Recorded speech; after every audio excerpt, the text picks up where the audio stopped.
Izin.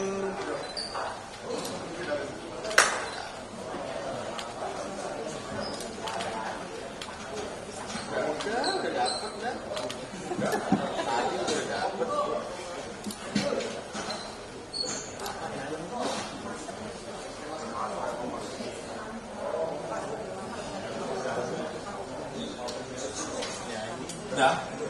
Belum.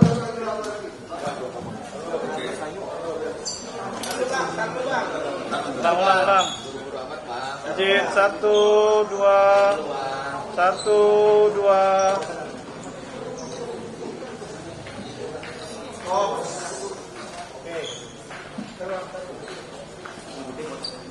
Nah, siap sudah? Oke. Udah kembali ya? Balik.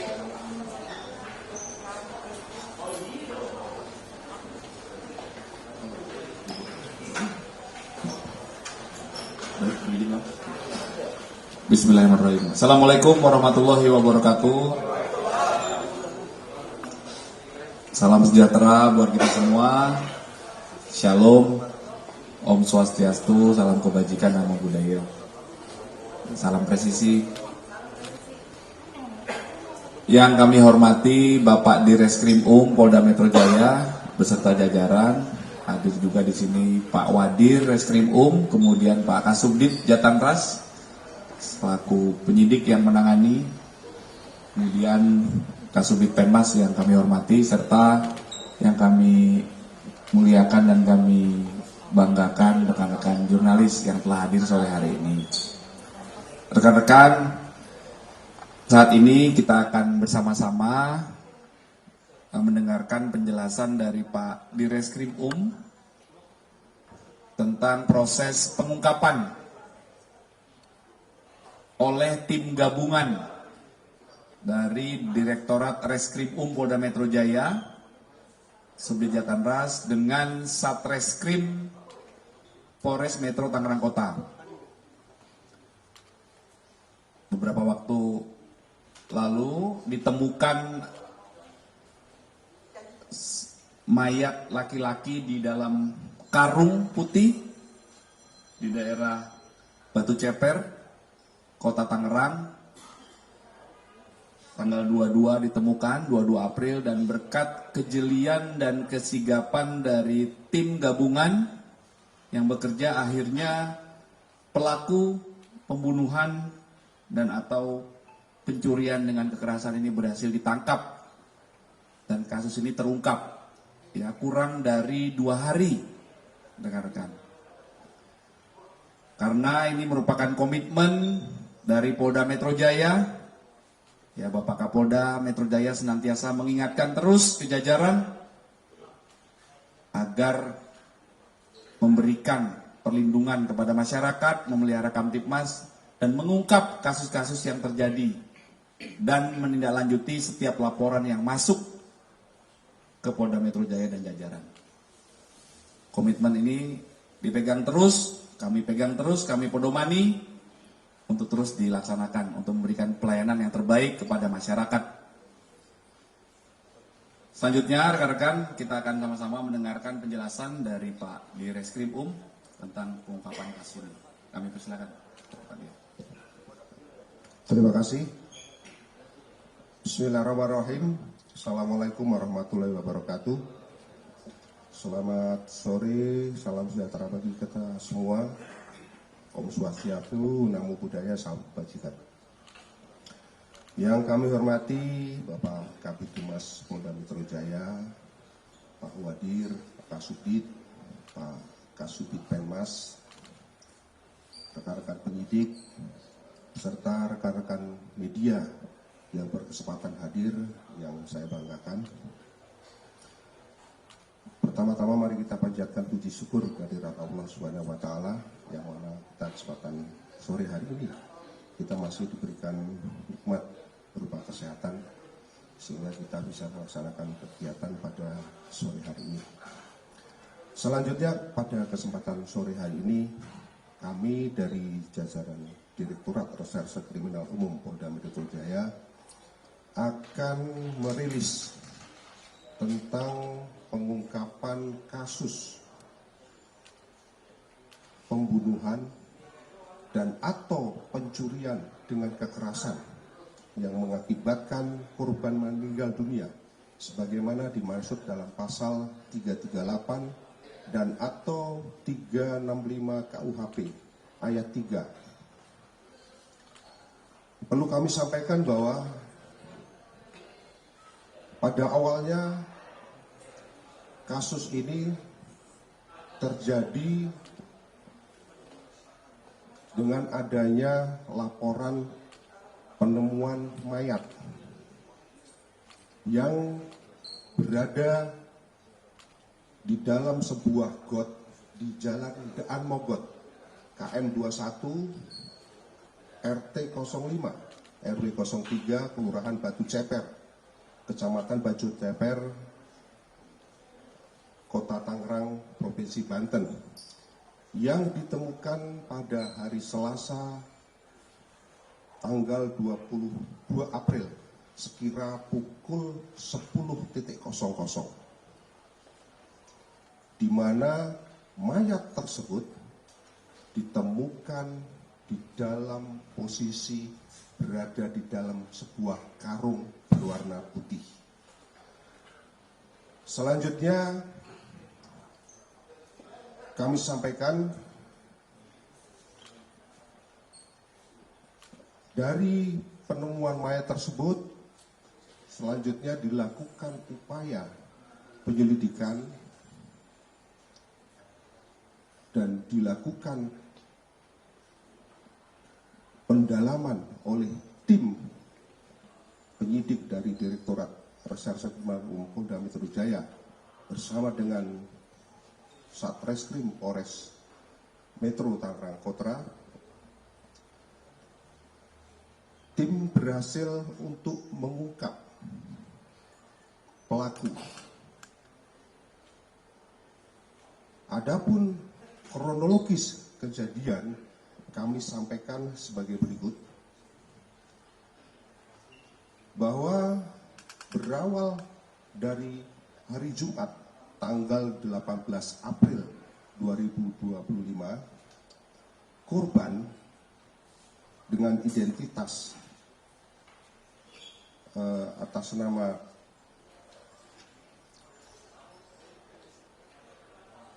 Ali Bashar alias Aldi yang merupakan karyawan swasta, umur 32 tahun, ini warga Kelurahan Banjar, Kecamatan Sidumulyo, Kabupaten Lampung Selatan. Jadi korban adalah warga dari Kabupaten Lampung Selatan. Pada saat itu korban datang dari Lampung menuju ke Hera Bordir. Adapun Hera Bordir ini beralamatkan di Jalan Masjid Darul Fatah nomor 30B, Kelurahan Petukangan Utara, Kecamatan Pesanggerahan, Jakarta Selatan. Dengan maksud tujuan untuk bekerja di tempat tersebut, yang sebelumnya pada tahun 2021 sudah kenal dengan pemilik daripada Hera Bordir tersebut. Kemudian korban tinggal di Hera Bordir tersebut di kamar mes di Hera Bordir bersama dengan tersangka. Jadi korban datang di Hera Bordir kemudian tinggal di mesnya di situ bersama dengan tersangka. Selanjutnya pada hari Minggu tanggal 20 April 2025 sekira pukul 13.00 di Hera Bordir hanya ada tersangka dan korban, di mana pada saat itu tersangka membantu korban yang sedang bekerja sambil mengobrol terkait dengan pekerjaan. Namun pada saat melakukan pembicaraan atau pada saat ngobrol, tersangka merasa tersinggung karena korban merasa acuh ataupun mengacuhkan obrolan daripada tersangka.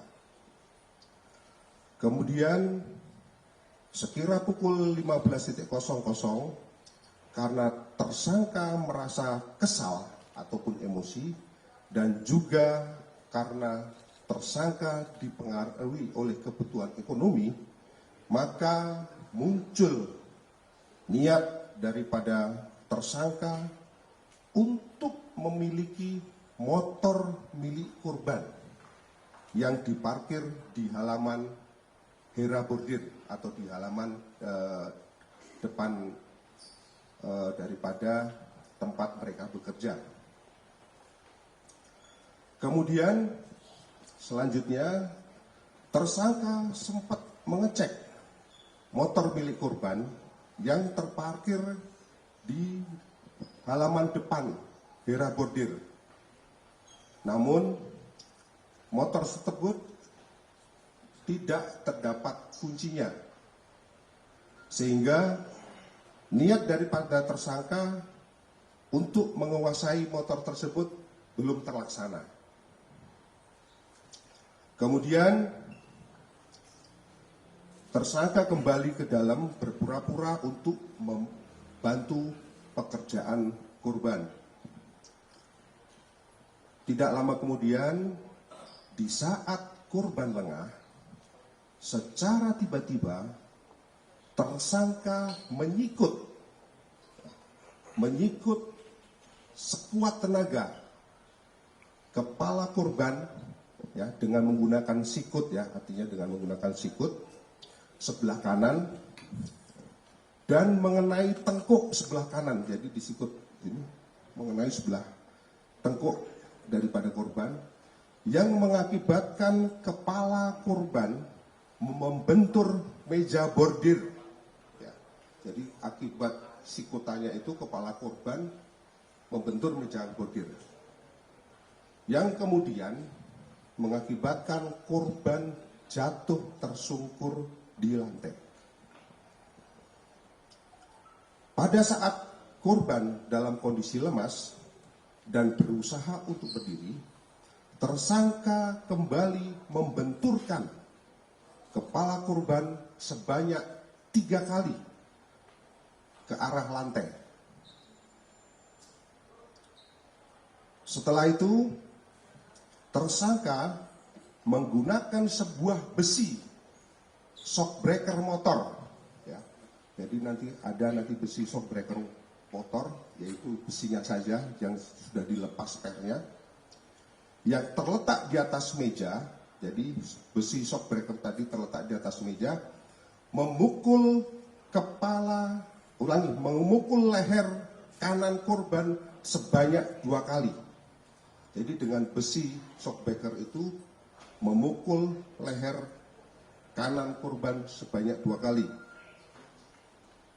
Setelah itu, tersangka memegang piring bekas yang berada di dekat tersangka dan kembali memukulkan piring tersebut ke arah kepala daripada korban yang mengakibatkan piring tersebut pecah. Kemudian tersangka kembali menggunakan besi shockbreaker untuk memukul leher korban sebanyak 2 kali. Dilanjutkan memukul kepala korban secara acak sebanyak 5 kali. Setelah itu, tersangka mengambil pisau yang ada di dekat daripada tersangka dan menyayat pada bagian ibu jari, kemudian jari tengah kanan dan jari tangan sebelah kiri daripada korban, dengan maksud ataupun dengan tujuan untuk memastikan bahwa apakah korban itu masih keadaan hidup atau sudah meninggal dunia.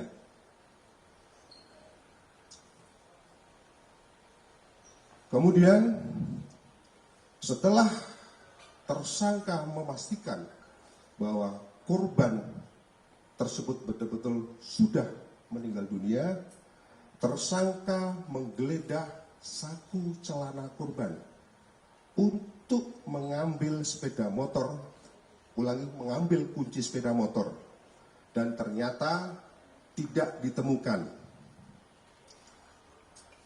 Selanjutnya, tersangka membungkus jasad ataupun badan daripada korban dengan menggunakan plastik. Dan selanjutnya, setelah terbungkus dengan plastik, kemudian dimasukkan ke dalam karung dan dilakukan penjahitan terhadap karung. Setelah itu, tersangka menyiram tetesan darah ataupun membersihkan tetesan darah yang ada di lantai. Kemudian, tersangka mencari kunci motor milik korban dan ternyata kunci motor tersebut ditemukan di dalam tas milik korban yang tersimpan di dalam kamar. Setelah itu, tersangka mengangkat karung yang berisi mayat daripada korban ke atas dek motor korban. Selanjutnya, tersangka pergi membuang mayat korban menuju ke TKP ditemukan, yaitu di Jalan Daan Mogot, kilometer 21, Kelurahan Batu Ceper, dan Kota Tangerang, Provinsi Banten. Alhamdulillah sempat terekam di sini bahwa pada saat tersangka mengangkut jenazah, jadi kelihatan ini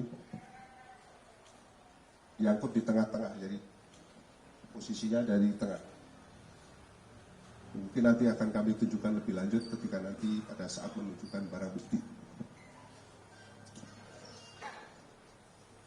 Selanjutnya, rekan-rekan sekalian, dari serangkaian hasil penyelidikan yang dilakukan oleh tim penyidik dari Subdit Jataras Polda Metro Jaya melalui mengumpulkan keterangan saksi, kemudian menganalisa dari petunjuk maupun alat bukti dan barang bukti yang ada, tim berhasil mengidentifikasi tersangka. Dan alhamdulillah tersangka berhasil ditangkap pada hari Rabu tanggal 23 April 2025 sekira pukul 16.00 waktu ataupun tempat penangkapannya, yaitu di Gang Wakaf, Kelurahan Penanggungan Utara, Kecamatan Pinang, Kota Tangerang. Perlu kami sampaikan bahwa waktu kejadian ini terjadi pada tanggal 20 April ya. Kemudian ditemukan itu sekitar tanggal 22 jam 10. Setelah ditemukan, tim penyidik melakukan penyelidikan. Alhamdulillah tidak sampai 48 jam tim berhasil melakukan identifikasi dan melakukan penangkapan terhadap pelaku. Adapun pelaku ini adalah dengan inisial N alias R. Ini merupakan warga Pandeglang. Dan pekerjaan adalah sebagai buruh ya, buruh konveksi. Dari pelaksanaan penyidikan yang telah kami lakukan, kami telah melakukan penyitaan terhadap barang bukti, baik itu yang ada di TKP ditemukan pada saat penemuan mayat, yaitu berupa 1 buah plastik, 3 buah karung, 1 buah kaos, 1 buah celana, 1 buah celana jeans, kemudian 1 buah kaos dengan motif warna X. Kemudian kami melakukan penyitaan di TKP tempat terjadinya pembunuhan, yaitu di Jalan Masjid Darul Fatah nomor 30B, Kelurahan Petukangan Utara, Kecamatan Pesanggerahan, Jakarta Selatan. Kami menyita barang bukti berupa 1 buah besi shockbreaker motor bekas, kemudian 1 buah sandal jepit, 1 buah sampel bercak darah yang ditemukan di meja bordir, dan 1 buah sampel bercak darah yang ditemukan di ubin teras halaman belakang. Kemudian ada beberapa barang bukti lain yang kami temukan yang kami sita dari tersangka, yaitu 1 buah handphone, 2 buah handphone, 1 buah sweater, 1 buah celana panjang, 1 buah KTP, 1 buah ATM, SIM, 1 buah pisau, 1 buah sepeda motor milik korban.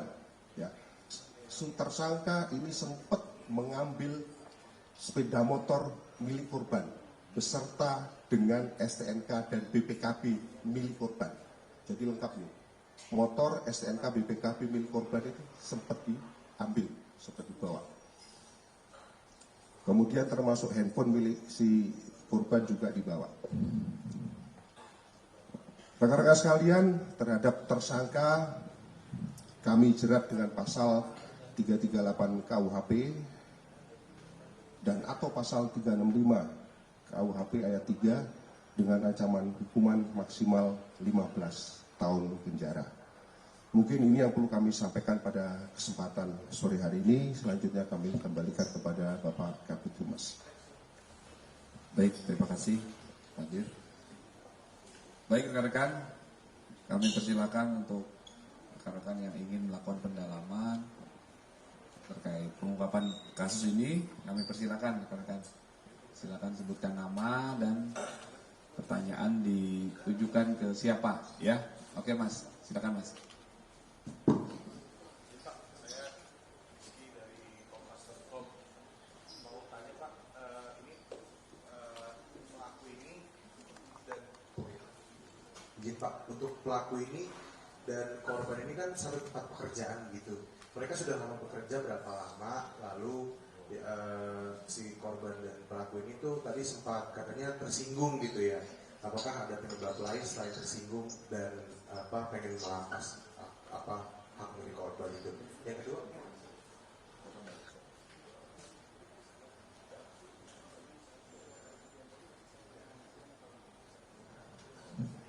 izin Pak, untuk tadi kan sempat sidik jari korban itu disayat gitu dengan pisau. Apakah itu memang bertujuan untuk menghilangkan identitas korban atau gimana? Terima kasih. Terima kasih. Mohon izin kami coba jelaskan pertanyaan dari Kompas.com. Yang pertama adalah terkait apakah korban dan tersangka adalah berteman dan sudah berapa lama. Korban dan tersangka baru ketemu pada saat tersangka kerja di tempat tersebut, yaitu datang dari Lampung tanggal 18, tanggal 19 mulai kerja, kemudian tanggal 22 kejadian. Jadi untuk korban dan tersangka baru bertemu pada tanggal 19 tersebut. Namun korban dengan pemilik dari konveksi tersebut, dengan saksi pemilik konveksi tersebut itu sudah lama kenalan. Jadi setelah Lebaran korban menghubungi pemilik, kemudian pemilik konveksi tersebut mengajak untuk kerja di tempat tersebut. Itu yang pertama. Kemudian yang kedua,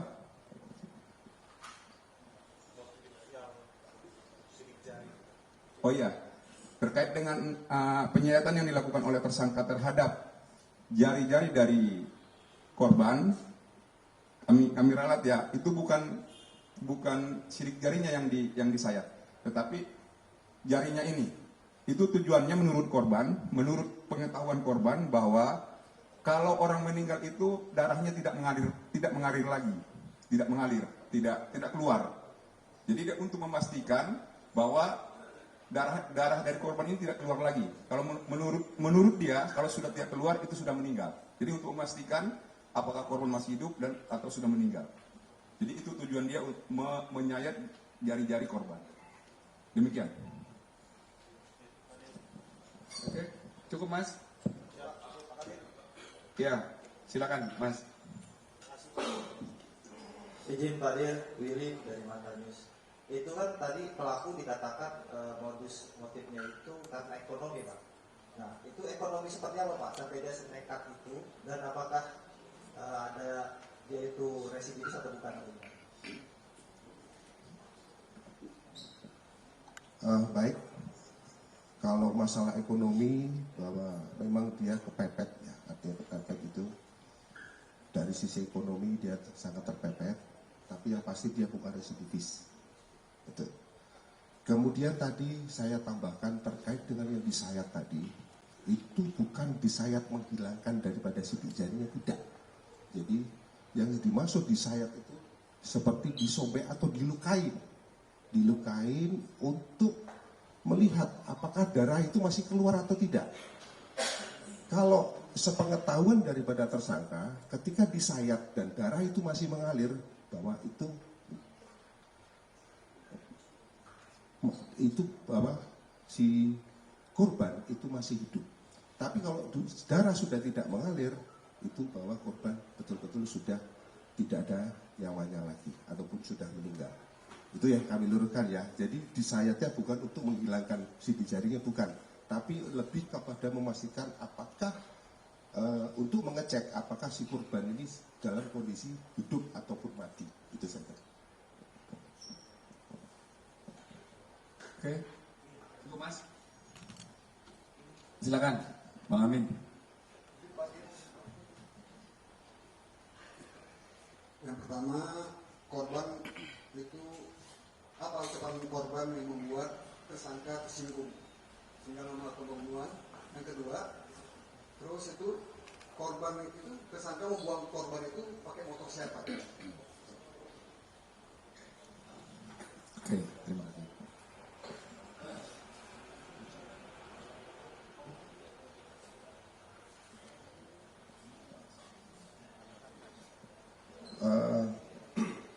Ini dari hasil pemeriksaan sementara terhadap si tersangka, bahwa si tersangka ini atau si korban, menurut pengakuan tersangka, si korban ini kalau berkata-kata agak songong. Yang pertama. Yang kedua, bahwa si korban ini merasa pinter. Jadi seolah-olah si tersangka ini harus sedikit diajari, padahal si tersangka ini dulu pernah bekerja juga di situ. Jadi merasa tersinggung di situ. Kemudian yang kedua, motor yang dipakai untuk angkat ini adalah motor milik si korban. Motor milik si korban. Kuncinya sudah Pak ketemu di kamar di dalam tas milik korban. Kan itu setelah dibunuh, dipastikan mati, dirogoh di kantong tidak ketemu, kemudian dimasukkan ke plastik, kemudian dia ke kamar, ternyata ada di dalam tasnya milik korban.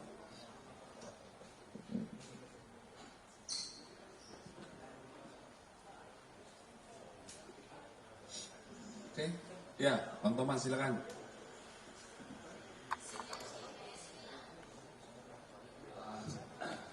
Selamat sore Pak Amin, Pak Dir.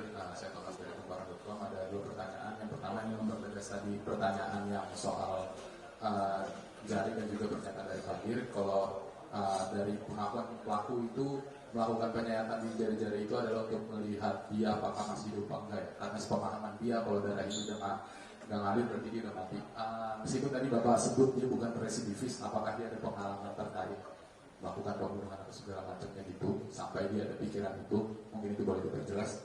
Terus yang kedua, pemilihan tempat pembuangan yang dilakukan di Dan Mogot kilometer 21 itu, dia pilih secara random, apakah memang ada udah dia siapkan atau bagaimana? Itu aja Pak, terima kasih. Baik, terkait yang pertama tadi agar dipertegas, ya. Apakah dia ada pengalaman dan sebagainya? Untuk sementara belum ada, tapi akan kami dalami lebih lanjut. Kemudian untuk pemilihan tempat pembuangan tentunya ini secara random, karena ini kan tempat yang di tempat ditemukan ini agak sepi, jadi mungkin di tempat yang agak sepi. Oke, terima kasih.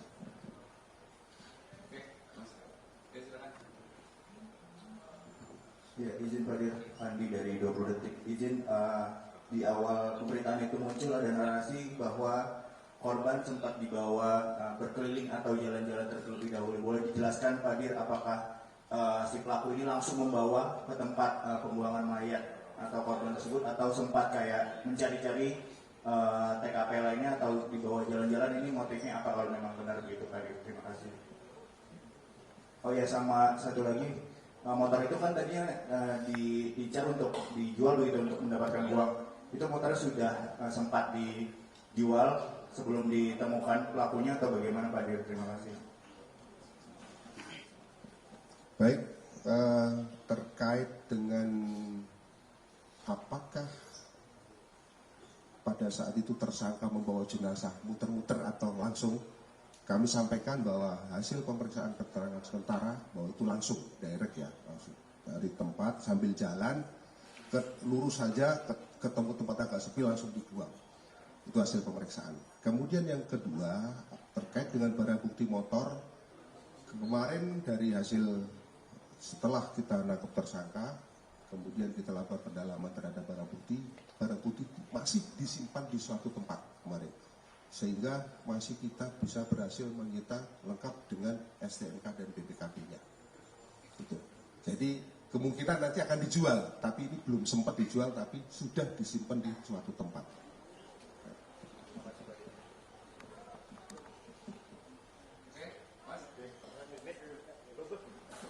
Ya, cukup.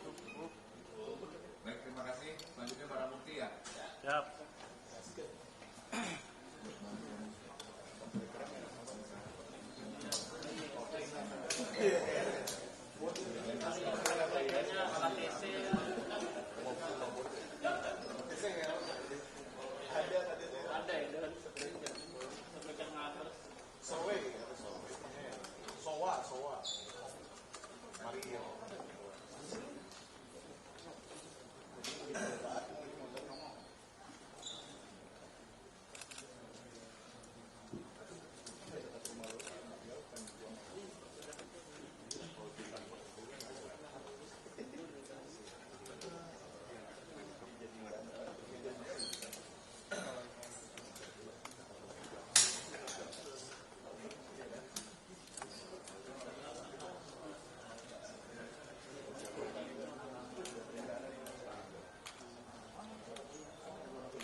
Rekan-rekan, mohon maaf, mungkin karung yang seyogianya kita tampilkan di sini yang digunakan untuk membungkus daripada jasad itu ada, tapi kalau kami tampilkan di sini takutnya rekan-rekan pada kabur karena itu aromanya lumayan menyengat. Jadi kalau rekan-rekan mungkin berkeinginan untuk melihat, nanti akan ditunjukkan oleh Pak Kanit, nanti Pak Gala, tempatnya di tempat yang lain. Kami siap untuk menunjukkan, tapi kalau di sini nanti takutnya, mohon maaf, ini karena tempat dipakai untuk kalau sore untuk sholat.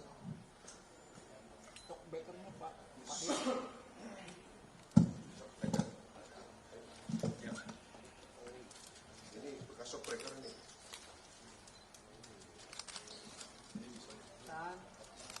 Handphone siap, ini handphone tersangka ya? Siap.